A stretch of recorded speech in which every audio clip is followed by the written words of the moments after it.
Mga ka-NBA, paano kung sabihin ko sa inyo na maaaring dumating ang araw na hindi na si Joel Embiid ang magiging sentro ng Philadelphia 76ers?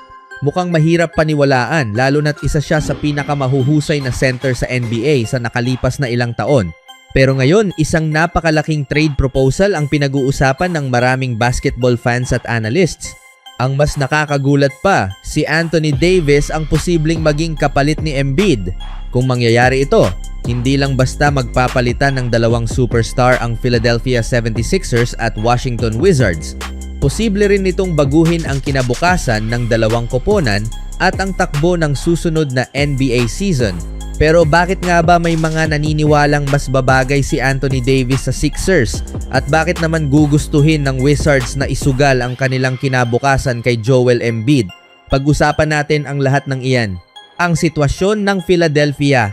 Sa papel, halos wala nang mahihiling pa ang Philadelphia 76ers. Nasa kanilang roster sina LeBron James, Jaylen Brown, Tyrese Maxey at Joel Embiid. Kapag pinagsama-sama ang apat na pangalan na ito, malinaw na iisa lamang ang layunin ng koponan. Hindi lang makapasok sa playoffs.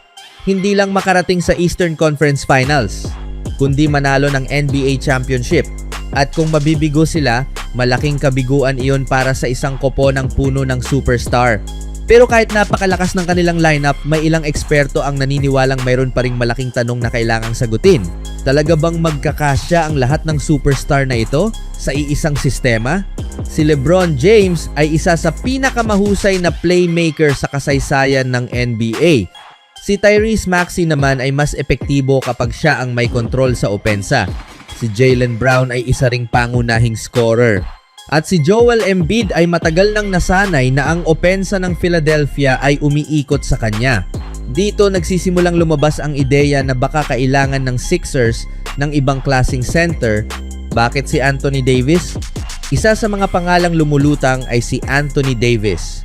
Bagamat pareho silang superstar ni Embiid, magkaiba ang kanilang estilo ng paglalaro. Hindi kailangan ni Anthony Davis na magkaroon ng napakaraming tira para makagawa ng malaking epekto sa laro. Kilalang-kilala siya sa kanyang depensa. Isa siya sa pinakamahusay na rim protector sa liga. Napakahusay din niyang dumepensa sa pick and roll at kaya niyang bantayan ang iba't ibang posisyon. Bukod dito, isa rin siyang mahusay na rebounder at napakalaking target sa alley-oop plays. Sa madaling salita, maaari siyang maging perpektong kasama ni na LeBron James, Jaylen Brown at Tyrese Maxey dahil hindi niya kailangang maging sentro ng opensa gabi-gabi. Noong 2024-2025 season, nagtala si Davis ng halos 25 puntos, mahigit 11 rebounds, higit 3 assists at mahigit 2 blocks kada laro. Bagamat nabawasan ang kanyang mga laro noong sumunod na season dahil sa injury, nanatili pa rin siyang isa sa pinakamahusay na two-way players kapag malusog. Iyan ang bersyon ni Anthony Davis na inaasahang makakatulong sa Philadelphia kung sakaling mangyari ang trade. Ang tanong kay Joel Embiid, hindi naman maikakaila ang talento ni Joel Embiid. Kapag nasa kondisyon siya, isa siya sa pinaka-dominanteng scorer sa buong NBA. Isa siyang dating most valuable player. Maraming beses nang naging all-star at 2 beses nang naging scoring champion. Noong nakaraang season, halos 27 puntos kada laro ang kanyang naitala.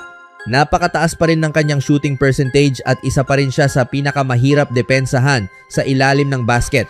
Pero may isang numero na patuloy na sinusundan si Embiid.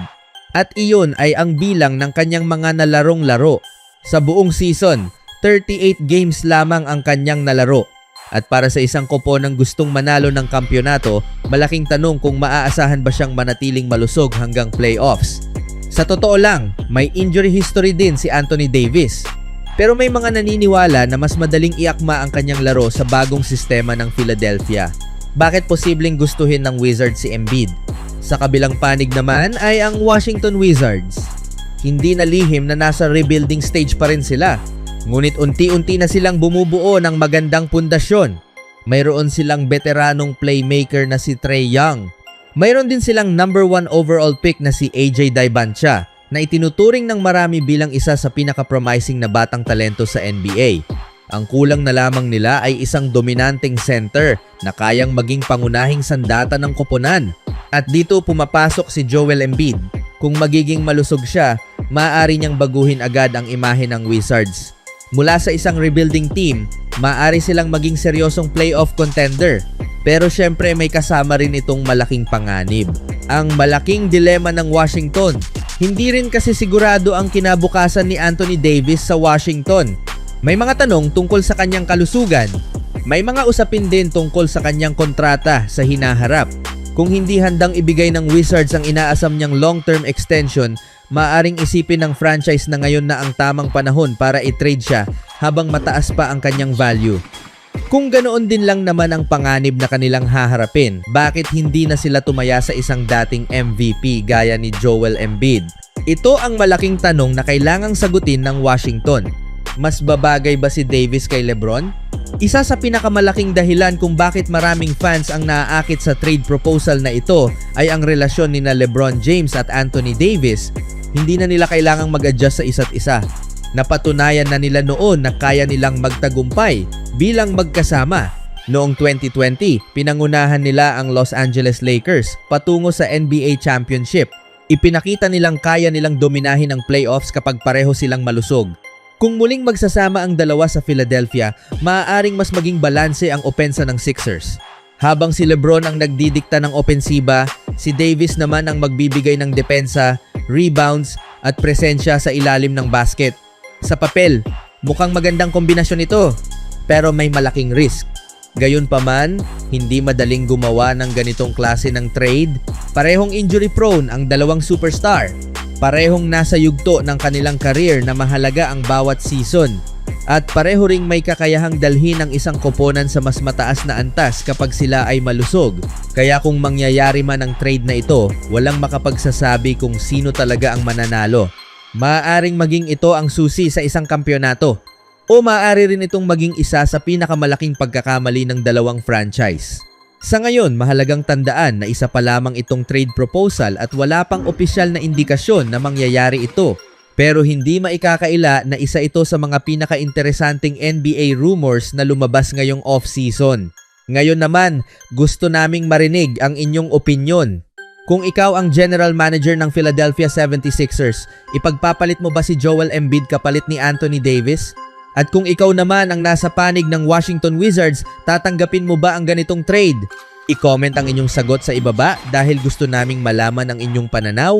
At kung gusto ninyo ng araw-araw na NBA news, trade rumors at basketball updates, huwag kalimutang i-like ang video, mag-subscribe sa channel, at pindutin ang notification bell para hindi kayo mahuli sa mga susunod pang NBA updates. Maraming salamat sa panonood at magkita-kita tayong muli sa susunod nating NBA News Update.